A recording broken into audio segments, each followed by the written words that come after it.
Hello everyone, जो भी आपका रोड हाईवे और एक्सप्रेस के प्रोजेक्ट होते हैं, चाहे वो आपका बिटवीन का रोड हो जिसे आप फ्लेक्सिबल पेमेंट बोलते हैं, चाहे वो आपका कंक्रीट का रोड हो जिसे आप रिजिड पेमेंट बोलते हैं, तो आपको इन दोनों में एक चीज कॉमन मिलेगी, वो है आपका सोल्डर। तो आज के सेशन में हम डिस्कस करेंगे कि सोल्डर क्या होता है, हम क्यों प्रोवाइड करते हैं। अब आप बोलोगे सर इसमें क्या है, वो तो हमें भी पता है, लेकिन जनाब हम इसको डिटेल में डिस्कस करेंगे कि जो आपके सोल्डर हैं वो आपके रोड और हाईवे के प्रोजेक्ट्स में कितने टाइप के होते हैं, उसका क्या स्टैंडर्ड ब्रेथ होता है एज पर नॉर्थ, उसमें हम लोग कैम्बर कितना प्रोवाइड करते हैं, और जो आपके एक्सप्रेस वे के प्रोजेक्ट होते हैं उसमें आपके सोल्डर कितने टाइप के होते हैं, सोल्डर का क्या स्टैंडर्ड ब्रेथ होता है एज पर नॉर्थ, और उसमें एज पर नॉर्थ कितना आपका कैम्बर प्रोवाइड किया जाता है। ये सारी चीजें आज के सेशन में आपको डिटेल में सीखने को मिल रही होंगी। अगर आप ये वीडियो पूरा देखेंगे तो आपको सोल्डर के बारे में कंप्लीट इंफॉर्मेशन मिल रही होगी, और इसके साथ साथ हम लोग ये भी डिटेल में डिस्कस कर रहे होंगे कि जो आपका सोल्डर है उसका मेजरमेंट कैसे होता है, एज पर नॉर्थ उसका आइटम कैसे बनता है। तो मैं हूं Sandeep Singh, welcome back to Reinforce Lifeline for civil engineers. आप बने रहिए हमारे साथ और हम लोग करते हैं अपने सेशन को स्टार्ट।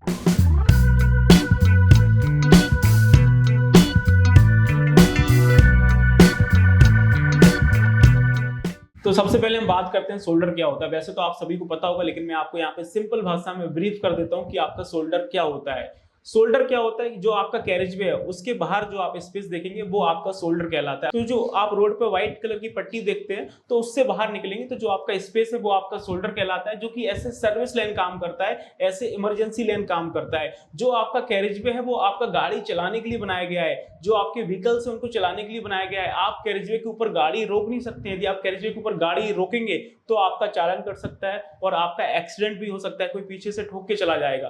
तो जब भी हम लोग लॉन्ग ड्राइव से आते हैं या फिर हमारी गाड़ी खराब हो जाती है तो हम लोग गाड़ी को साइड में लगाते हैं। तो जहां पे आप गाड़ी को साइड में लगाते हैं वही तो आपका सोल्डर होता है, जो कि ऐसे सर्विस लेन और ऐसे इमरजेंसी लेन काम कर रहा होता है। आप लॉन्ग ड्राइव से आए, साइड में गाड़ी लगाइए, आराम से चाय सुट्टा पीजिए, आराम करिए, वही आपका सोल्डर कहलाता है। और इसके साथ साथ जो आपका सोल्डर होता है वो आपका बेस कोर्स को, सरफेस कोर्स को स्टेबिलिटी भी प्रोवाइड कर रहा होता है, उसको सपोर्ट भी प्रोवाइड कर रहा होता है, जिसमें आपका WM का लेयर आता है, DBM BC की लेयर आ रही होती है, फ्लेक्सिबल पेमेंट में, रिजिड पेमेंट में आपका DLC PQC का लेयर आ रहा होता है। तो उसे आपका सोल्डर सपोर्ट भी प्रोवाइड करता है, स्टेबिलिटी भी मिल रही होती है हमारे कैरेज वे को। अब आप बोलोगे सर आप सोल्डर का ब्रेथ भी तो बता दो कि सोल्डर का स्टैंडर्ड ब्रेथ कितना होना चाहिए। तो उसको अभी हम लोग आगे डिटेल में डिस्कस करेंगे कि हाईवे के प्रोजेक्ट में कितना होता है और एक्सप्रेस के प्रोजेक्ट में कितना होता है। अभी हम लोग डिस्कस करने जा रहे हैं आपके टाइप्स ऑफ सोल्डर कि कितने टाइप का सोल्डर होता है। तो मैं आपको यहाँ पे बता दूं कि आपको दो तरह का सोल्डर देखने को मिलेगा, एक आपका पेव्ड सोल्डर होता है और दूसरा आपका अर्थन सोल्डर होता है। तो सबसे पहले हम लोग समझते हैं कि पेव्ड सोल्डर के बारे में कि पेव्ड सोल्डर क्या होता है।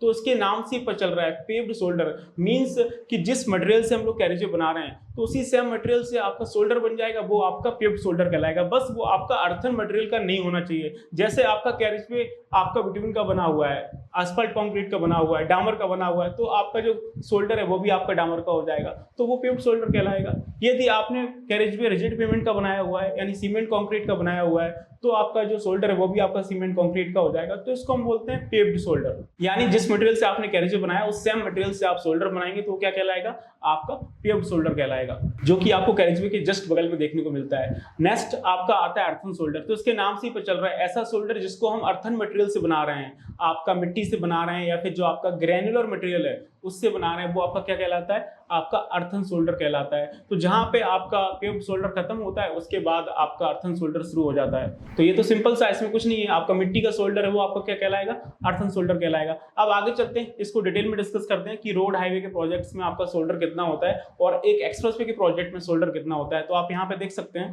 तो नॉर्मली आप देखेंगे रोड हाईवे के प्रोजेक्ट्स में जो आपका सोल्डर होता है वो आपका 2.5 मीटर का होता है, लेकिन आप यहाँ पे देखेंगे तो आपको और अच्छे से समझ में आ जाएगा। ये आप देखेंगे यहाँ पे एक आपको इमेज दे रखा है, यहाँ पे देखेंगे तो आपको ये समझ आएगा। फर्स्ट इमेज में देखेंगे तो आपको अर्थन और पेव्ड सोल्डर दोनों मिलेंगे और दूसरे इमेज में देखेंगे तो सिर्फ आपको अर्थन सोल्डर देखने को मिलेगा। आप यहाँ पे देख सकते हैं ये आपका कंटिन्यू व्हाइट मार्किंग है या फिर आप इसको एज मार्किंग भी बोल सकते हैं। तो इसके बीच का जो स्पेस है वो आपका कैरेज वे कहलाता है, ठीक है ना। इसके बाहर जो भी स्पेस देख रहे हैं वो आपका सोल्डर में आएगा। तो आप यहाँ पे देख सकते हैं दोनों सोल्डर आपको दे रखे हैं। इन्होंने यहाँ पे आपका ये पेव्ड सोल्डर भी दे रखा है और यहाँ पे इन्होंने अर्थन सोल्डर भी दे रखा है। तो आपका ये 1.5 मीटर का पेव्ड सोल्डर है और ये आपका 1 मीटर का अर्थन सोल्डर है, जो कि नॉर्मली आपको रोड और हाईवे के प्रोजेक्ट्स में देखने को मिलता है। तो 1.5 और 1 आपका 2.5 मीटर का सोल्डर है और 2.5 मीटर में आप आराम से एक व्हीकल खड़ा कर सकते हैं। जो इंडिया में जितने भी व्हीकल्स बनते हैं तो एज पर IRC उनका स्टैंडर्ड जो डिजाइन ब्रेथ होता है वो मैक्सिमम टू मैक्सिमम आपका 2.44 मीटर होता है। तो आप आराम से 2.5 मीटर में आपका एक व्हीकल खड़ा हो जाएगा और लाइन से आप कितने भी व्हीकल खड़ा कर सकते हैं, कहीं कोई इशू होने वाला नहीं है। दूसरी तरफ आप देखेंगे तो आपको समझ में आएगा, ये आपका कैरेज वे दे रखा है, ये देखेंगे ये आपकी व्हाइट कलर की एज मार्किंग है, जिसको आप व्हाइट मार्किंग भी बोल सकते हैं, ठीक है ना। और इसके बाहर जो आपका स्पेस है वो आपका सब किस में आएगा, वो आपका शोल्डर में आएगा। और यहाँ पे देखेंगे सिर्फ और सिर्फ आपका कौन सा शोल्डर दे रखा है, ये सिर्फ आपका यहाँ पे अर्थन शोल्डर है, जो कि आपका ग्रेन्युलर मटेरियल का बना हुआ है। तो आप देख सकते हैं किस तरह से है। तो एटलीस्ट आपको 2.5 मीटर का शोल्डर प्रोवाइड करना है, कम से कम आपको रोड और हाईवे के प्रोजेक्ट्स में 2.5 मीटर का शोल्डर मिलेगा, ताकि उसमें आप एक व्हीकल तो खड़ा कर सकें, बाकी लाइन से कितने भी व्हीकल खड़े करने हैं वो हो जाएगा। अब वो आपका अर्थन भी हो सकता है, वो आपका पेव्ड भी हो सकता है। मोस्टली आप देखेंगे तो आपको अर्थन और पेव्ड शोल्डर दोनों का कॉम्बिनेशन मिल रहा होता है। और ये ध्यान रखना है कि अर्थन शोल्डर में आप ग्रेनुलर मटेरियल यूज करें तो ज़्यादा बेहतर रहेगा। आप नॉर्मल सॉइल यूज करेंगे तो जब पानी आएगा तो हो सकता है पानी से आपका जो शोल्डर वो पूरा का पूरा कट जाए, उसका जो सॉइल है उसका इरोजन भी हो सकता है। आगे चलते हैं, इसी से हम चीज़ को मैं आपको ड्राइंग में दिखाता हूँ कि ड्राइंग में कैसे दिखेगी। तो आप लोग देख सकते हैं हमारे पास एक नेशनल हाईवे प्रोजेक्ट का ड्राइंग है। तो इसमें आप देखेंगे आपको ये 7 मीटर का कैरेज वे दे रखा है और इसके दोनों साइड देखेंगे आपका 1.5 मीटर का पेव्ड शोल्डर इस साइड भी है और 1.5 मीटर का पेव्ड शोल्डर आपको इस साइड भी दे रखा है। और उसके बाहर निकलेंगे तो आप देखेंगे यहाँ पे आपको 2 मीटर का अर्थन शोल्डर दे रखा है और यहाँ पे आपको 2 मीटर का अर्थन शोल्डर दे रखा है। तो ये चीज़ आप यहाँ पे देख सकते हैं, ये आपका ओपन एरिया का TCS है। तो किस तरह से चीज़ें आपको दिखाई दे रही हैं। और मैंने आपको ये भी बताया था कि मैं आपको कैम्बर के बारे में बताऊंगा, जो कि कई बार इंटरव्यूज में पूछ लिया जाता है कि आपका शोल्डर में कितना कैम्बर प्रोवाइड करते हैं ताकि जो वाटर है आपका इजीली निकल जाए। तो जो आपके पेव्ड शोल्डर होते हैं वहाँ पे तो आपको सेम एज पर कैरेजवे जो आपका कैम्बर होता है वो देखने को मिलेगा, जो कि आपको यहाँ पे 2.5% दे रखा है दोनों साइड। लेकिन जो आपका अर्थन शोल्डर होता है वहाँ पे जो कैम्बर है वो आपका 3.5% होता है आपका रोड और हाईवे के प्रोजेक्ट्स में। और ये कहानी आपके एक्सप्रेसवे के प्रोजेक्ट्स में बदल रही होती है। तो आप देखेंगे यहाँ पे दोनों चीज़ आपको मिलेंगी, पेव्ड शोल्डर भी मिलेगा और अर्थन शोल्डर भी मिलेगा। यही सेम चीज़ आप दूसरे TCS में देखेंगे, जैसे ये हमारे पास एक TCS दे रखा है और ये TCS आपका बिल्टअप एरिया में है। तो इसमें सिर्फ आपको पेव्ड शोल्डर दिया हुआ है, इसमें अर्थन शोल्डर नहीं है। तो आप ये देखेंगे आपको ये कैरेज वे दे रखा है और यहाँ पे आपको 2.5 मीटर का ये पेव्ड शोल्डर है। तो यहाँ पे सिर्फ आपको 2.5% का स्लोप मिलेगा वाटर को ड्रेन आउट करने के लिए, क्योंकि पेव्ड शोल्डर है। अब हम चलते हैं एक्सप्रेसवे की तरफ कि एक्सप्रेसवे में किस तरह के शोल्डर होते हैं। यदि हम एक्सप्रेसवे की बात करें तो वहाँ पे आप देखेंगे रोड हाईवे के कंपैरिजन में जो आपका शोल्डर है वो आपका ज़्यादा रखा जाता है। तो वहाँ पे देखेंगे जो आपके शोल्डर की ब्रेथ है उसमें आप देखेंगे 3 मीटर का आपका पेव्ड शोल्डर है और 2 मीटर का आपका अर्थन शोल्डर होता है, जिसमें जो आपका अर्थन शोल्डर की थिकनेस है वो आपका 200 mm होता है, जिसमें आपका ग्रेनुलर और नॉन इरोडेबल मटेरियल आपको यूज़ करना होता है। यदि हम कैम्बर की बात करें, क्रॉस फॉल की बात करें, कितना होगा आपका एक्सप्रेसवे के प्रोजेक्ट में शोल्डर के लिए, तो आप यहाँ पे देख सकते हैं कि आपका जो पेव्ड शोल्डर आ रहा है तो वहाँ पे जो आपका कैम्बर है वो कितना होगा वो डिपेंड करता है आपका एनुअल रेनफॉल के ऊपर। यदि आपका एनुअल रेनफॉल 1000 मिलीमीटर से आपका ज़्यादा है तो वहाँ पे आपका 2.5% होगा। यदि आपका एनुअल रेनफॉल 1000 मिलीमीटर से कम है तो वहाँ पे जो आपका कैम्बर है वो आपका 2% होगा।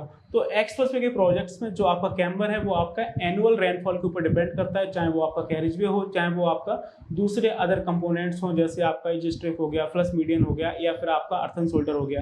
अब आप यहाँ पे देख सकते हैं जैसे आपको ये अर्थन शोल्डर दे रखा है, तो अर्थन शोल्डर के केस में आप देखेंगे कि जो आपका कैम्बर है वो आपका 3.5% होता है यदि आपका एनुअल रेनफॉल 1000 मिलीमीटर से ज़्यादा है। यदि एनुअल रेनफॉल 1000 मिलीमीटर से कम है तो वहाँ पे आप कैम्बर देखेंगे आपको कितने का मिलेगा, 3% का मिलेगा। अब मैं आपको इमेज में लेके चलता हूँ तो वहाँ पे आपको सारी चीज़ें क्लियर हो जाएंगी। ये देखेंगे एक्सप्रेसवे के प्रोजेक्ट में किस तरह का शोल्डर होता है, आप यहाँ पे देख सकते हैं। ये आपको पूरा कैरेज वे दे रखा है, ये देखेंगे ये आपका 6 लेन का एक्सप्रेसवे, तो आपको यहाँ पे 3 लेन मिलेंगी। ये आपका कैरेज वे है इसका, इसमें आपको ये 3 लेन दे रखी है।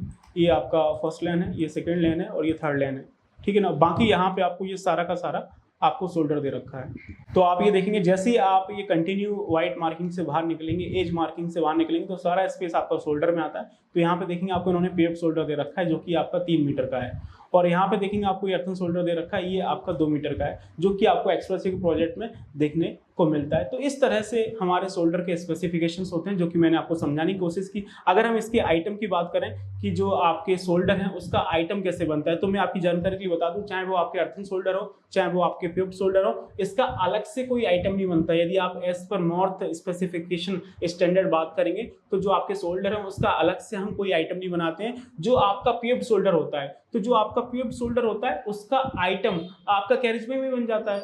जैसे आपका बिटुमिन का रोड है, तो बिटुमिन के रोड में सबसे ऊपर कौन सी लेयर आती है, आपकी बिटुमिनस कंक्रीट की लेयर आती है। तो उसमें जो आपका पेव्ड शोल्डर आएगा उसका आइटम आपका बिटुमिनस कंक्रीट के साथ बन जाएगा, आपका मीटर क्यूब में अलग से कोई आपका आइटम नहीं बनेगा।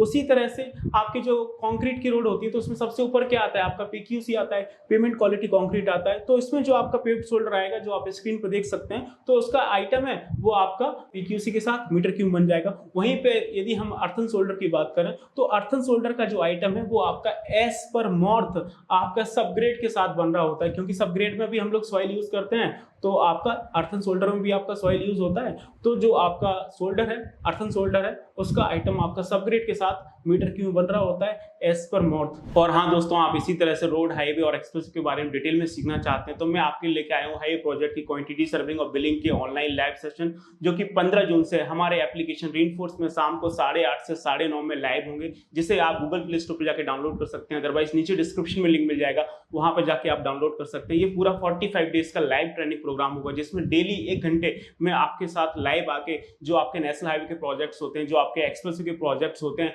उसकी फ्लेक्सिबल पेमेंट और रिजिड पेमेंट की केस स्टडी से आपको डिटेल में समझाऊंगा कि जो आपके हाईवे के प्रोजेक्ट्स उनका क्या कंस्ट्रक्शन प्रोसेस होता है, जिसमें मैं आपको साइट की वीडियोस के साथ एनिमेशन के साथ आपको डिटेल में एक्सप्लेन कर रहा हूँ। और जो आपके फ्लेक्सिबल पेमेंट होते हैं, जो आपके रिजिड पेमेंट होते हैं, उनमें कौन कौन सी लेयर्स आती हैं और एज पर मॉर्थ आपका लेयर का क्या स्पेसिफिकेशन होता है, हाईवे के प्रोजेक्ट्स हम लोग कौन कौन सी ड्राइंग यूज करते हैं और उन ड्राइंग को कैसे पढ़ा जाता है, कैसे समझा जाता है, उससे साइट पे कैसे काम करवाया जाता है, चाहे वो आपकी टीसीएस की ड्राइंग्स हो, टिपिकल क्रॉस सेक्शंस की ड्राइंग्स हो, चाहे वो आपकी प्लान एंड प्रोफाइल की ड्राइंग्स हो, चाहे वो आपकी रोड फर्नीचर की ड्राइंग्स हो, इन सभी ड्राइंग को हम लोग डिटेल में पढ़ना सीख रहे होंगे। और इसके साथ साथ हम लोग डिटेल में डिस्कस करेंगे कि हाईवे प्रोजेक्ट का क्वांटिटी सर्विंग कैसे होता है, उसमें कौन कौन से आइटम्स बनते हैं, उसका मेजरमेंट कैसे होता है, हाईवे प्रोजेक्ट्स में आपका रेट एनालिसिस कैसे होता है, लेबर मशीनरी की प्लानिंग कैसे होती है, और हम लोग हाईवे प्रोजेक्ट्स में आपका बीओक्यू कैसे बनाते हैं, as per MORTH, as per NHA आपका बीओक्यू कैसे बनता है, और किसी भी स्टेट गवर्नमेंट में जो आपके रोड के प्रोजेक्ट्स आते हैं उसका बीओक्यू कैसे बनता है। और इसके बाद हम लोग हाईवे प्रोजेक्ट की बिलिंग को भी डिटेल में डिस्कस कर रहे होंगे कि यदि आपके आइटम रेट के प्रोजेक्ट्स हैं, आपका ईपीसी का प्रोजेक्ट है, बॉट और हैम के प्रोजेक्ट हैं,